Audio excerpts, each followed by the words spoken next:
This is a case of a 42-year-old male who states he has been awakening with a sore jaw and sore teeth for the past month. He was told by a dentist a few years ago that he grinds his teeth, but he said he was not aware of grinding his teeth until after he was in a car accident a year ago. He had a recent dental cleaning and checkup and had no dental problems at that time. The history of the present illness. So this jaw pain and teeth pain began 1 month ago. Causation, he believes, from grinding and clenching his teeth.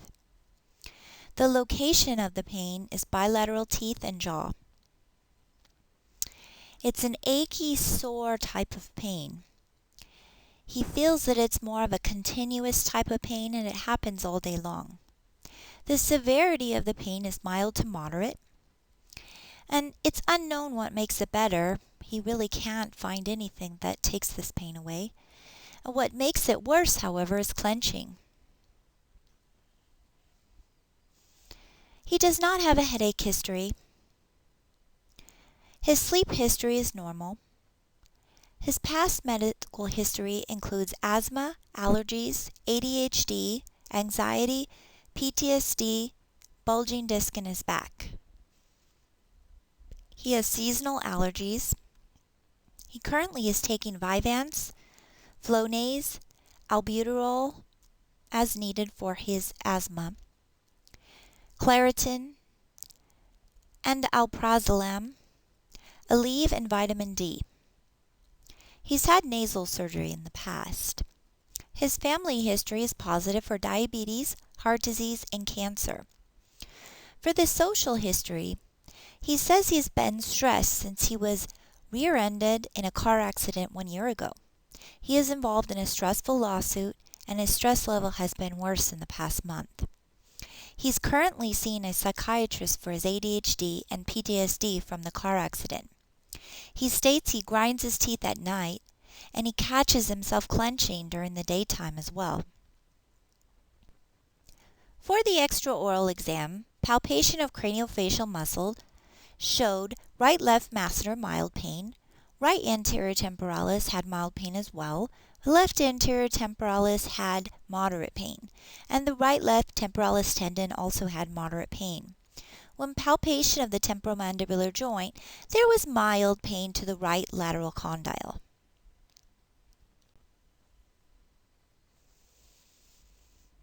The exam of the glands was normal. Assessment of facial jaw structures normal. Assessment of mandibular mobility and joint noises were all normal.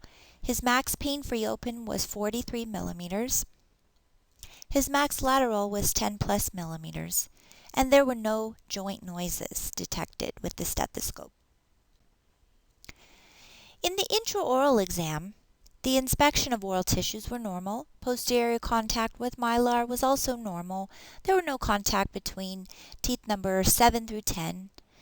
A moderate attrition was noted. Exam of the salivary function was also normal. So in this case, I diagnosed localized myalgia, tendinitis, capsulitis, and bruxism.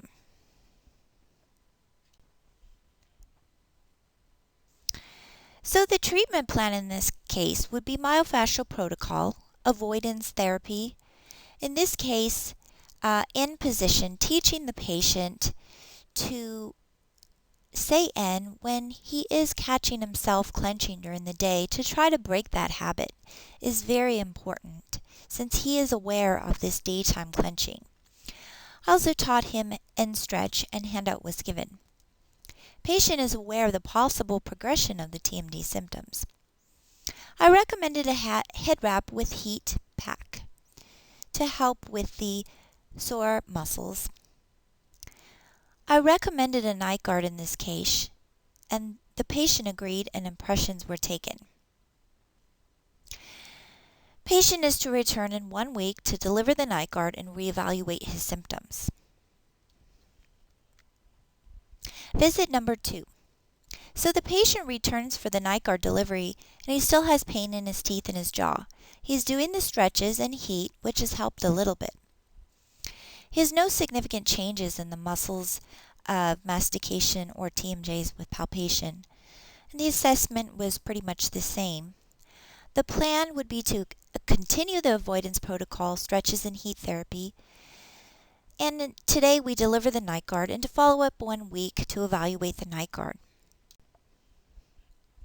I spoke to the patient on the phone because he had to cancel his follow-up visit 1 week later. He said he was doing great. His teeth have no more pain since he started wearing the night guard. His jaw pain is much better.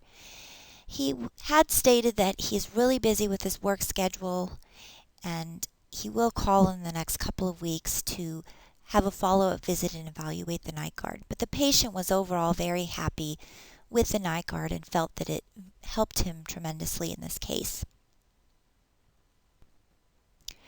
Well, what is the association between anxiety and bruxism? There was a study done by Alves, and the aim of the study was to determine a possible association between bruxism and anxiety, underscoring the primary complaints related to masticatory function. There were 80 volunteers participated in the study, 40 bruxers, 40 non-bruxers. Bruxism was determined by clinical examination.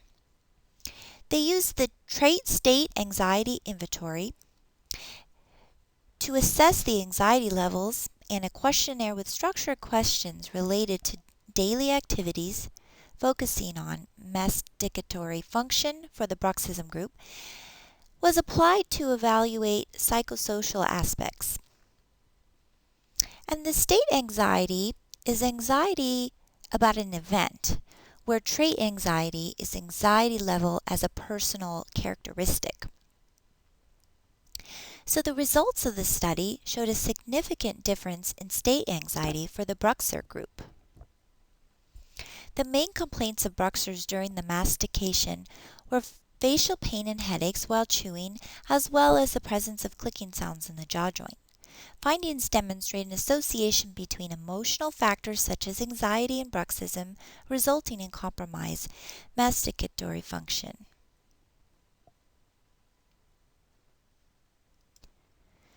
Well, there are many bruxers who actually don't have anxiety. So, is there any research that further explains this? Well, I found a study by Alberg. The aim of the study was to analyze whether the levels of self-reported bruxism and anxiety associate among otherwise healthy subjects and to investigate the independent effects of anxiety and stress experience on probability of self-reported bruxism. So a questionnaire was mailed out to all employees of a Finnish broadcasting company. It was a fairly large study of 874 respondents. Those aware of more frequent bruxism reported significantly more severe anxiety, and that was statistically significant. Adjusted by age, gender, frequent bruxers were more than 2 times likely to report severe stress and anxiety than non or mild bruxers. They concluded that their findings suggest that self-reported bruxism and psychological stress such as anxiety or stress may be related. And if you remember in this case, the patient was very much aware of the bruxism as well as their anxiety.